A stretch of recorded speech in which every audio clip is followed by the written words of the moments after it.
I told you that living in Scottsdale means you can be at the beach in 4 hours, soaking in a natural hot spring by sunset, skiing in the mountains in winter, or sipping wine in Sedona by the weekend? Most people think Arizona is just desert, but one of the biggest reasons my clients love living in Scottsdale is that it's within driving distance to all of these amazing getaways. Today, I'm showing you 5 incredible day trips and weekend getaways you can take from Scottsdale, and one of them might completely surprise you. When people relocate to Scottsdale, they're not just buying a home, they're buying into a lifestyle. And part of that lifestyle is how easy it is to escape. Number 1 is Puerto Peñasco, Rocky Point, Mexico. It's about 3.5 to 4 hours from Scottsdale. We like to call Rocky Point Arizona's beach because it's only 3.5 to 4 hours from both Phoenix and Tucson. People for years and actually centuries have been going down to Rocky Point to enjoy the beach and the golden sand. You can get affordable oceanfront condos and homes from $250,000 to $3 million, as well as land and investment opportunities. We have fresh seafood, golf, boating, fishing. Rocky Point is actually known for its shrimp because the water in the Sea of Cortez has a higher salt content, and it's a nursery for baby animals, so the shrimp is just succulent and delicious. Rocky Point is super popular with Scottsdale residents, and you do need a passport for U.S. citizens driving through Lukeville Crossing. People like to say that Rocky Point is like a mini Cabo without the flight, with golden sand and turquoise seas. Most people don't realize you can leave Scottsdale in the morning and have your toes in the sand by lunch. And what's really interesting is a lot of my Scottsdale clients actually end up buying a second home in Rocky Point. And if you have ever thought about owning a beach condo or home that's drivable from Arizona, please reach out to me. I'm licensed there to sell as well, and I have a wealth of knowledge about the city and what it's like to live there. Number 2 is Sedona, Arizona. Drive time is 2 to 2.5 hours.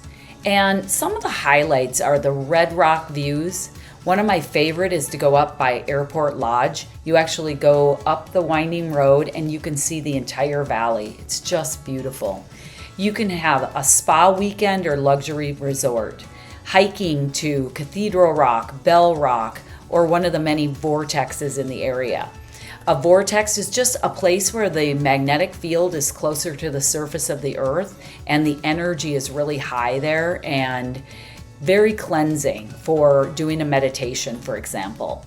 You could do a Jeep tour, there's art galleries, and you can do wine tasting in nearby Cottonwood or enjoy some of the beautiful restaurants in Sedona itself. I really think that Sedona is where Scottsdale residents go to reset. It's the perfect mix of luxury and nature.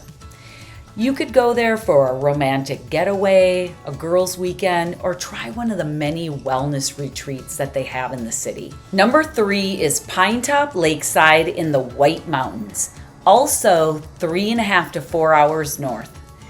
Pinetop is about 20 to 30 degrees cooler than Scottsdale. We have ponderosa pines. In fact, it's one of the largest stands of ponderosa pines in the entire world. There's lakes, fishing, snow in the winter. Sunrise Mountain has 3 11,000-foot mountains and is dead during the week. This is a hidden gem in the winter and spring skiing at its best. We have hiking and mountain biking in the summer.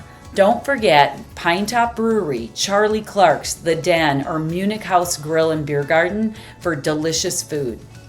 So when it's 110 degrees in Scottsdale, you can be in 75-degree mountain air by the afternoon. I like it for a summer escape, family trips, think cabin vibes. You can find a condo backing up to the National Forest for $275,000 to spectacular homes with vaulted ceilings and views of the woods, all the way up to $3 million.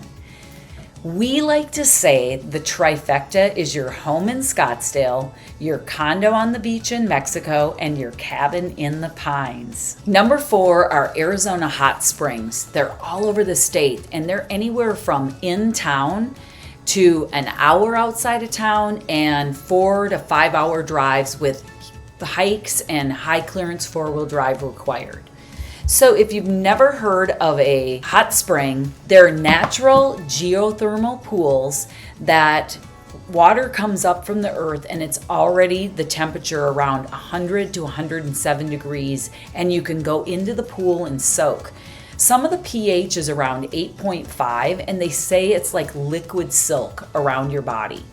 So the best time to go is obviously in the cooler months, because in the summer you don't want to be sitting in a spring that's 105 degrees.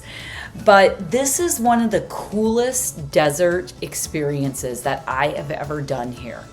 So one of Arizona's hidden gems is just soaking in the natural hot springs with a view of the Colorado River. That one is just amazing.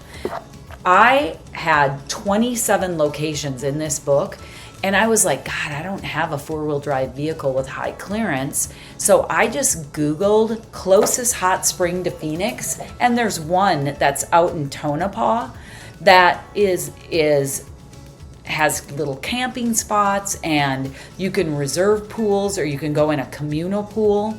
So there's lots of options for that.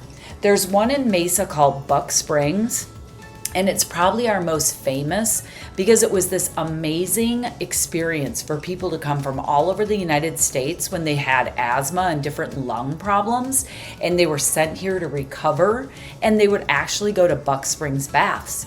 So that's a historic location that's been slowly revitalized because it looked pretty rough for a while.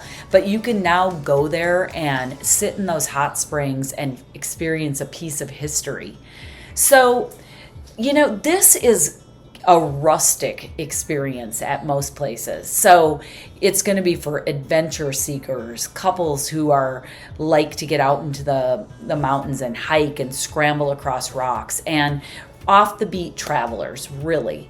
So if you're wanting to experience something different, call me. I have this book. I have a wealth of experience on where the hot springs are in Arizona. Number 5 is Flagstaff. Flagstaff is about 2.5 to 3 hours north. Generally, people take the I-17 up. And Flagstaff has skiing at Snow Bowl in the winter. And again, during the summer, you can mountain bike and hike. We have pine forests and lots of trails for side-by-sides. We have Route 66 that goes through there, and lots of bars and restaurants and experience along that route. And then we have cooler temperatures year-round. So it really does give you that escape from the heat. Scottsdale gives you desert living, but within 2.5 hours, you can be somewhere that feels like Colorado. This is why I tell people Scottsdale isn't just a place to live, it's a home base for adventure.